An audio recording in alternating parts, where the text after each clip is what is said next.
मागच्या भागात आपण पाहिलं होळी खेळायला जाण्याआधी कशी काळजी घ्यावी.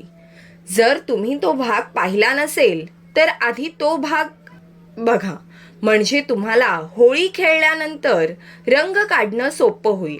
या भागात आपण पाहूया होळी खेळून आल्यानंतर रंग कसा काढायचा.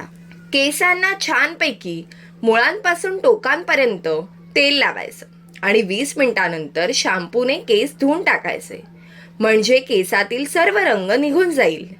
शरीरावरचा रंग कसा काढायचा तर लेमन ज्यूस आणि मध छान मिक्स करून घ्यायचं आणि संपूर्ण शरीरावर 20 मिनिटं लावून ठेवायचं. 20 मिनिटानंतर अंघोळ करून घ्यायची, किंवा तुम्ही बेसन, दही आणि त्यात थोडीशी हळद मिक्स करून स्क्रब तयार करू शकता. हा स्क्रब तुम्हाला संपूर्ण शरीरावर सर्क्युलर मोशनमध्ये लावायचा आहे. लावून झाल्यानंतर तुम्ही अंघोळ करू शकता. चेहऱ्यावरील रंग काढण्यासाठी दह्यामध्ये थोडीशी हळद मिक्स करून संपूर्ण चेहऱ्याला लावा आणि 20 मिनिटानंतर चेहरा स्वच्छ धुवा. नखांवरील रंग निघत नसेल तर बेकिंग सोड्यामध्ये थोडं पाणी मिक्स करून हे मिश्रण हलक्या हाताने नखांवर स्क्रब करा आणि मग हात धुवून घ्या.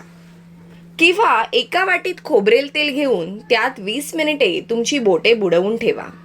त्यानंतर सॉफ्ट ब्रशने किंवा कॉटन पॅडने नखे घासा आणि मग थंड पाण्याने हात धुवून टाका.